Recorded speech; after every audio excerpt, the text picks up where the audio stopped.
two of those. So what are you doing? I am putting the pieces together for my quilt that I'm going to make. But there's so many pieces, I have to put it on my design wall first to see what it's going to look like. Your design wall? So these go here. So we get that look. Is it big enough for you? No, could be bigger. It's never small, never too big. Never, never. So you put those pieces, so I know how that bit of the block goes. And then I have, so that's another row. And this would be another row. And that's how it gets sewn together at the end. And then that's how I know to pick it up and put it together. And then this would be another row. And then these are all the pieces, all in their different sizes. All cut out. This took me 2 days to cut out all these pieces to be able to make this quilt. Finally, a practical use for an ironing board. Yes, well, you would say that. Being a man who doesn't iron his clothes. Well, at least it keeps you out of mischief, I suppose. It does. It keeps me out of trouble, yes. And I like doing it. It's very, so very therapeutic. So how did you make the wall then? Well, that was easy, actually. I mean, you can buy what they call a design wall, but when you buy the design wall, it's very expensive. It's over $100. So what I did was I just bought this, this is felt, and they had it on sale for less than $2 a yard. Let's have a look. Pull it out from the wall then, so we can see what it is. There you go, and I just hung it over the door. And because it's it's hanging on both sides? Yeah, well this holds it and stops it from falling down. it? Is that all it is? That's all it is. I don't have to put pins or nails in my doors or anything. And of course the door still shuts. And I can still get into the door with the handles. But you just put the piece of material on and it just sticks. So you can move your pieces around until you get them exactly as you want them. Good job. Yeah, it's really easy, really clever.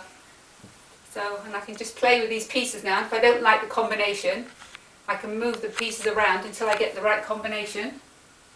And then I got to sew them all together with my lovely sewing machine.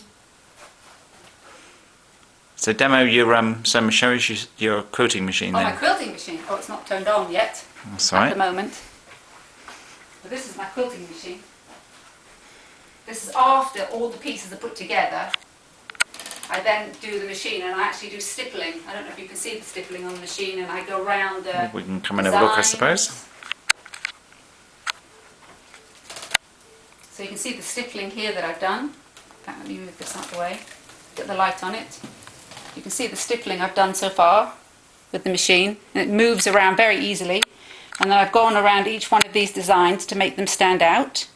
And I've done wavy lines to follow the green wavy line, and I've done a straight line. So when it's done, it'll all be a 100% quilted baby quilt. And these ones are to be taken to the refuge centre for the mothers and babies. So I practice on refuge centre quilts. Refuge centre sounds like a tip. Not refuse, refuge. Oh. Refuge centre. This machine of yours, it looks a bit like a ram. Or a deer some or kind something. Of beast. Yes, it is a beast. It's very heavy. It's almost 50 pounds in weight. And then with these weights on it, it weighs even more. But this keeps it stabilised so it doesn't bounce. So it's pretty cool. I really enjoy doing it. And then I put the pieces together on my regular machine. So you sew all the pieces together to make the quilt, and then you put them on this machine. And what's the further table for then? That's my cutting table. This is where I cut the material using rotary cutters. Special cutters to cut material. And the TV is for entertainment while I'm working. And the couch. Oh, that's for when I have to do hand sewing. I get to sit and do hand sewing. Such as this quilt is my last thing that I made. And I quilted it on that machine. So, how can we put it? Brightly coloured? Yes, well it's a baby quilt.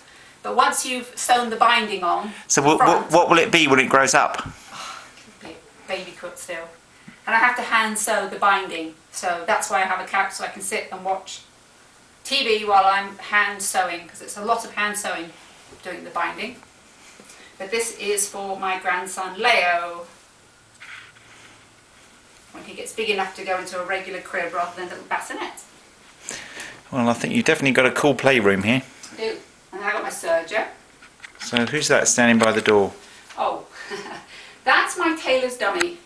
And that's a dress I made some time ago. And I just keep the tailor's dummy dressed so it doesn't look naked. I just use the dress I made of it.